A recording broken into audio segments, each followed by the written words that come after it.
Bismillahirrahmanirrahim. Assalamualaikum teman-teman.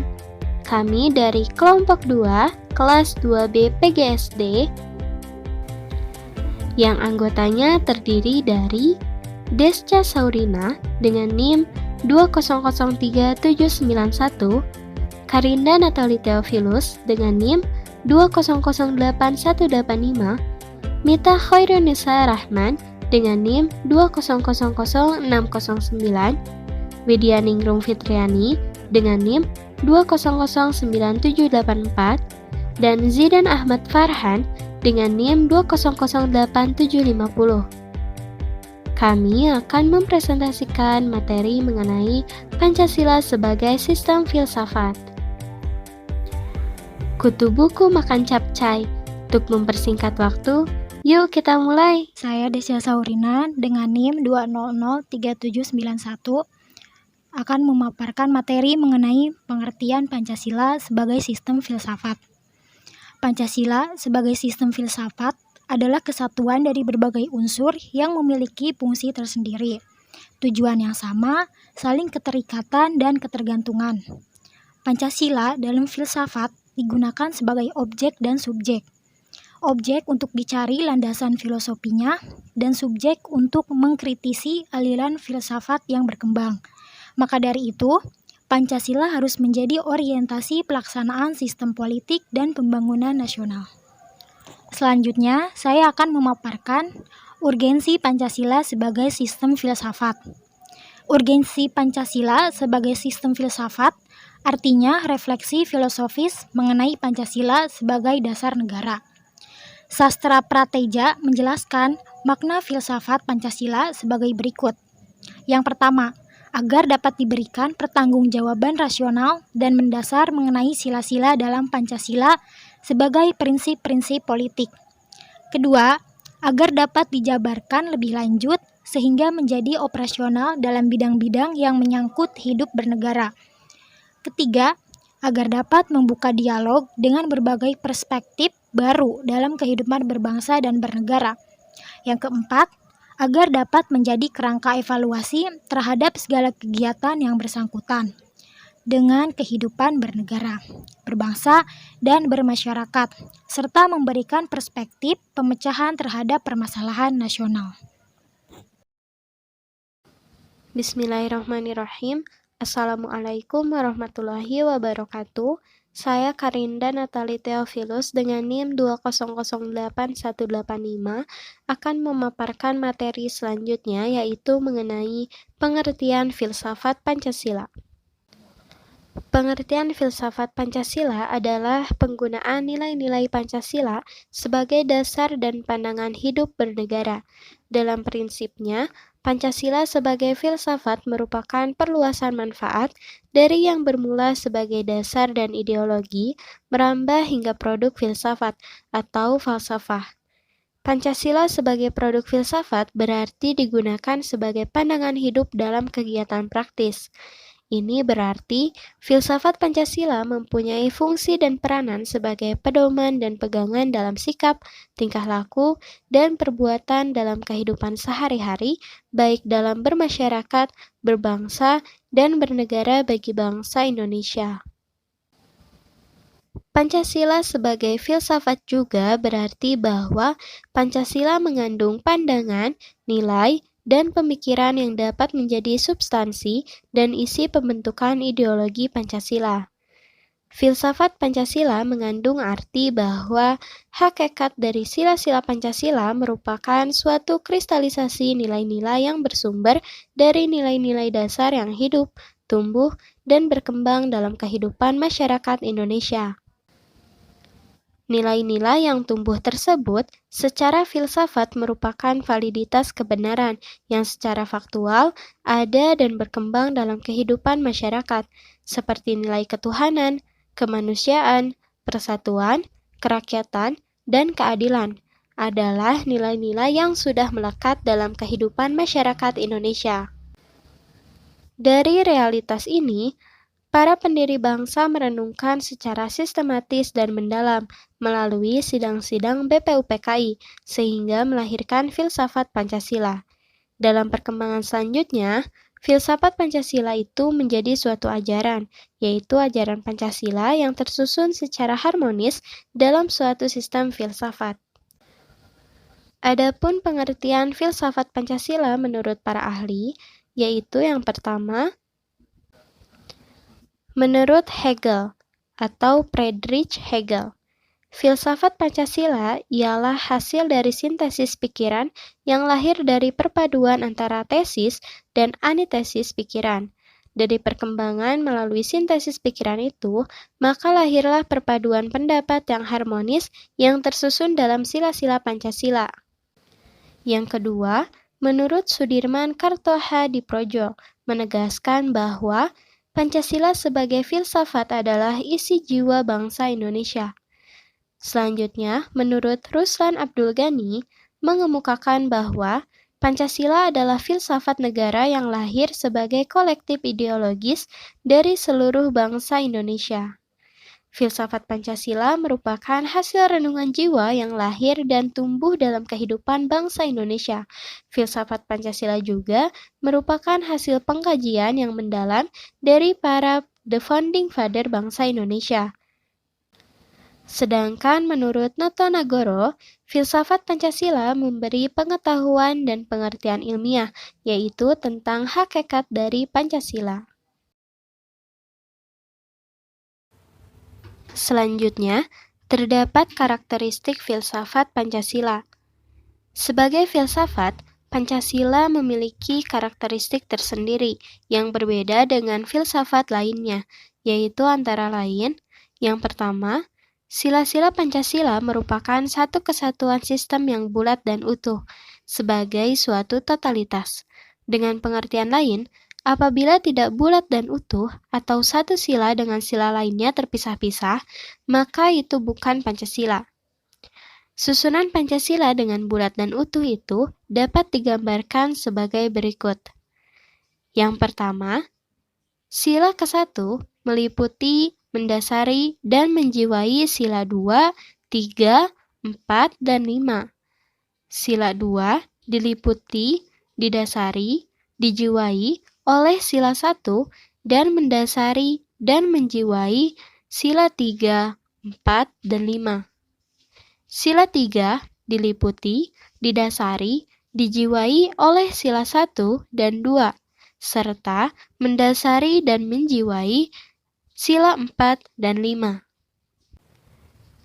Sila 4 diliputi, didasari, dijiwai oleh sila 1, 2, dan 3, serta mendasari dan menjiwai sila 5. Sila 5 diliputi, didasari, dijiwai oleh sila 1, 2, 3, dan 4. Karakteristik yang kedua yaitu Pancasila sebagai suatu substansi. Artinya, unsur asli, permanen, primer Pancasila sebagai suatu yang ada secara mandiri, yang unsur-unsurnya berasal dari dirinya sendiri. Selanjutnya, Pancasila sebagai suatu realita, artinya terdapat di dalam diri manusia Indonesia dan masyarakatnya, yaitu sebagai suatu kenyataan nilai-nilai yang hidup, tumbuh, dan berkembang di dalam masyarakat dan bangsa Indonesia sendiri. Selanjutnya, terdapat prinsip-prinsip filsafat Pancasila.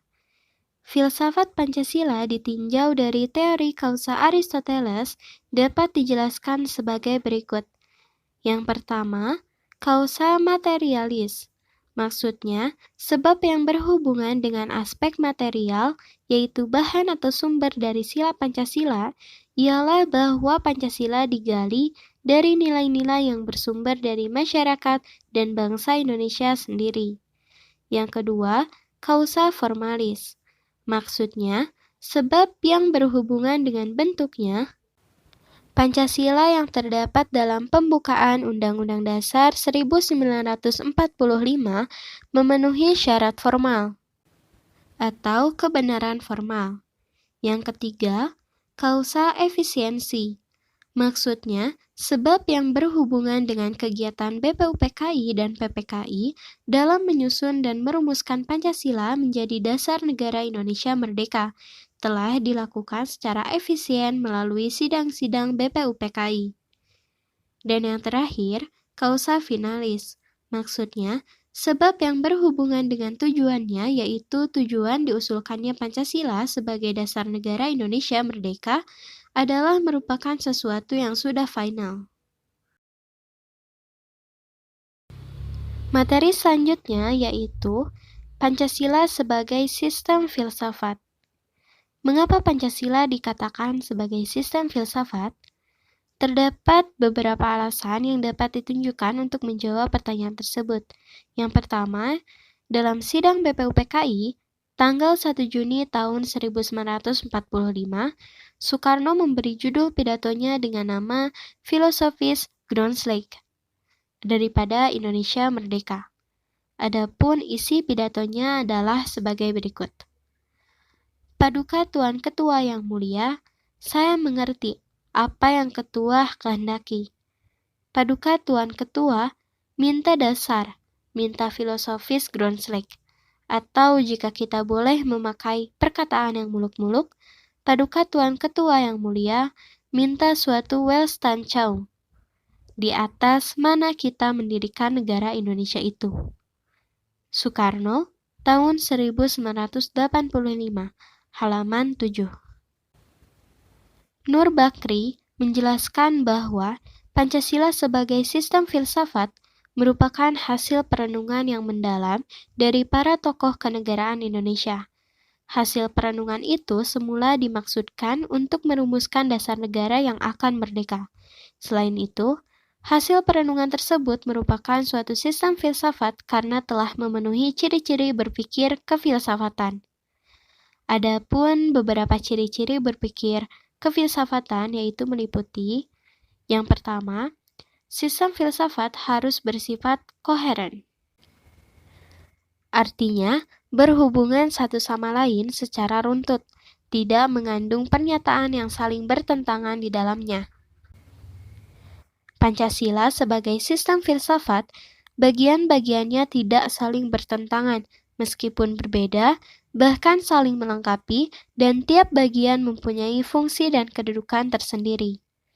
Yang kedua, sistem filsafat harus bersifat menyeluruh. Artinya, mencakup segala hal dan gejala yang terdapat dalam kedudukan manusia. Pancasila sebagai filsafat hidup bangsa merupakan suatu pola yang dapat mewadahi semua kehidupan dan dinamika masyarakat di Indonesia. Yang ketiga, sistem filsafat harus bersifat mendasar. Artinya, suatu bentuk perenungan mendalam yang sampai ke inti mutlak permasalahan sehingga menemukan aspek yang sangat fundamental. Pancasila sebagai sistem filsafat dirumuskan berdasar inti mutlak tata kehidupan manusia menghadapi diri sendiri, sesama manusia, dan Tuhan dalam kehidupan bermasyarakat dan bernegara. Selanjutnya, sistem filsafat bersifat spekulatif, artinya buah pikir hasil perenungan sebagai praanggapan yang menjadi titik awal yang menjadi pola dasar berdasarkan penalaran logis, serta pangkal tolak pemikiran tentang sesuatu. Pancasila sebagai dasar negara pada permulaannya merupakan buah pikir dari tokoh-tokoh kenegaraan sebagai suatu pola dasar yang kemudian dibuktikan kebenarannya melalui suatu diskusi dan dialog panjang dalam sidang BPUPKI hingga mengesahkan PPKI. Dalam Bakri tahun 1994 halaman 13 sampai 15. Selanjutnya yaitu aliran-aliran filsafat. Aliran filsafat yang pertama yaitu aliran materialisme, yakni mengajarkan bahwa hakikat realitas kesemestaan, termasuk makhluk hidup, manusia, dan terikat pada hukum alam, yaitu hukum sebab akibat. Yang kedua, aliran idealisme atau spiritualisme, mengajarkan bahwa ide atau spirit manusia yang menentukan hidup dan pengertian manusia. Dan yang terakhir yaitu aliran realisme. Pada prinsipnya, realisme memandang hakikat nyata atau realitas terdiri atas dunia fisik dan rohani, atau dualitas. Selanjutnya ada materi tentang nilai-nilai Pancasila berwujud dan bersifat filsafat.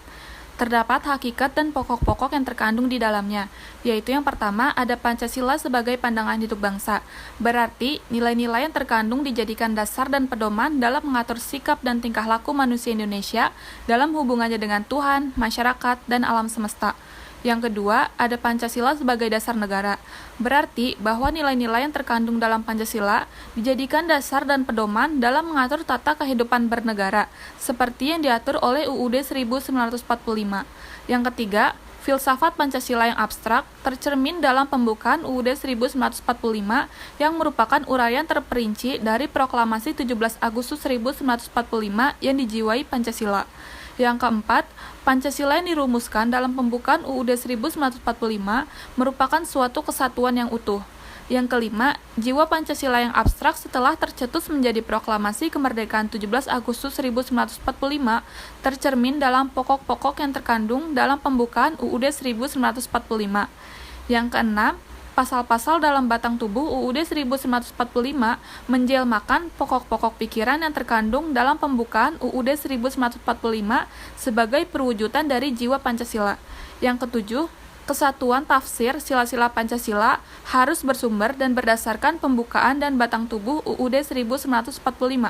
Yang kedelapan, nilai-nilai yang hidup berkembang dalam masyarakat Indonesia yang belum tertampung dalam UUD 1945 perlu diselidiki untuk memperkuat dan memperkaya nilai-nilai Pancasila yang terkandung dalam pembukaan dan batang tubuh UUD 1945.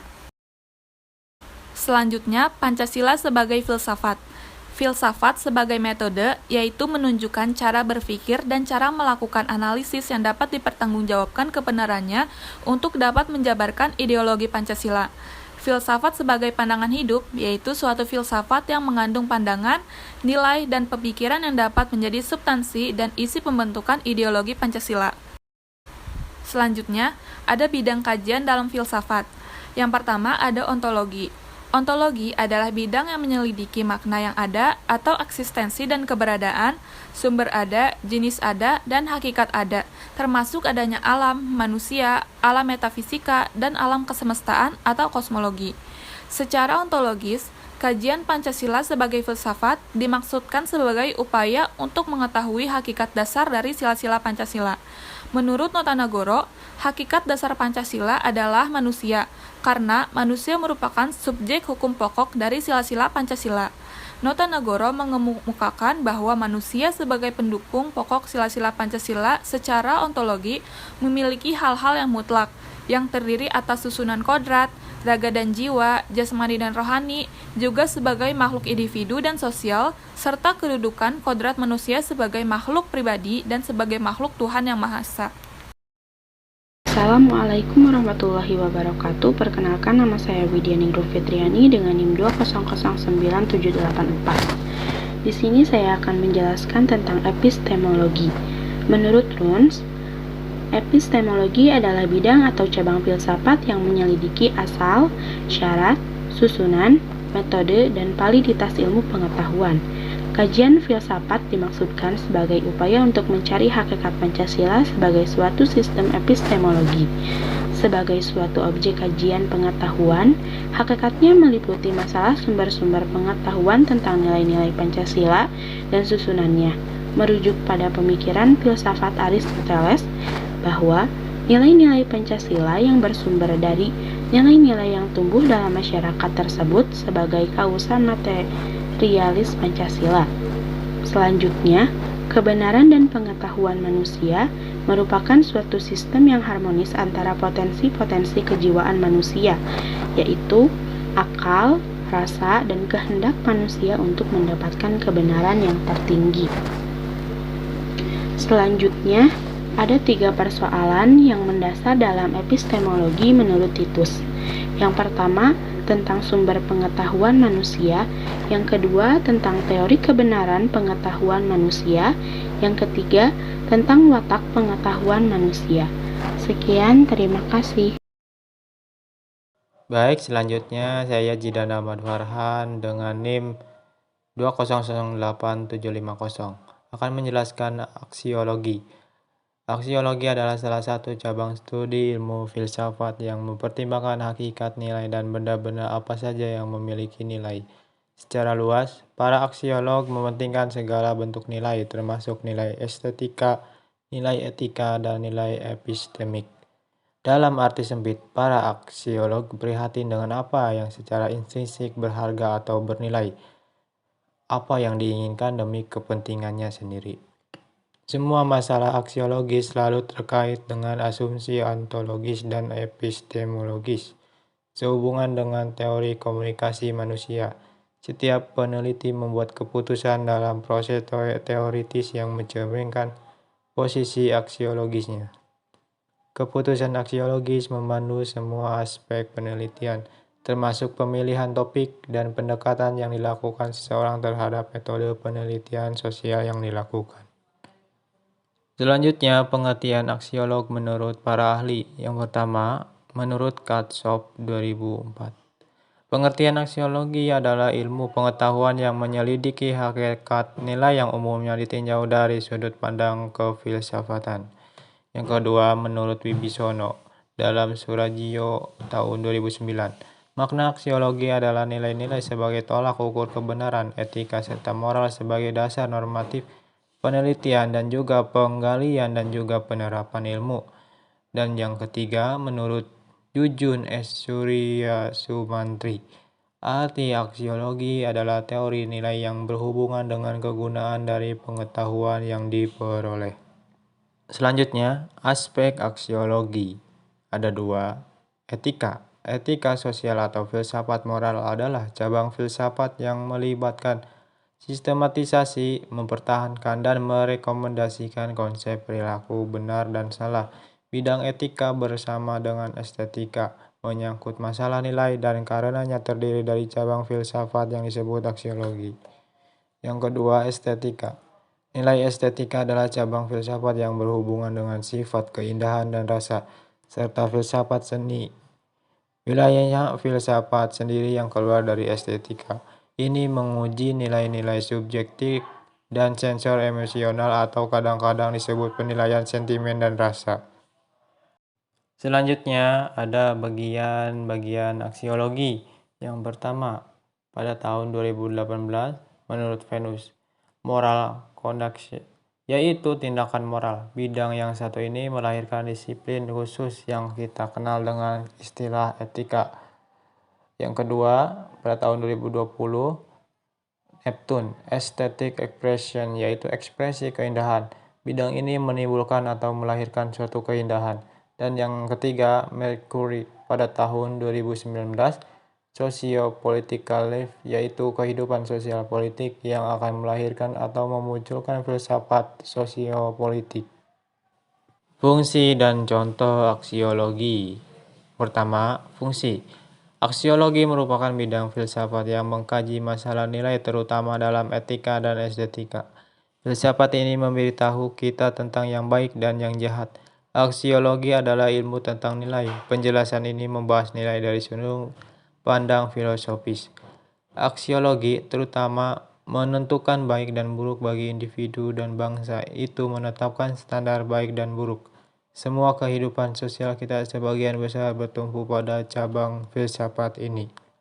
Yang kedua, contoh aksiologi yaitu norma hukum. Cendekiawan ketemu hiu. Cukup sekian dan thank you. Wassalamualaikum warahmatullahi wabarakatuh.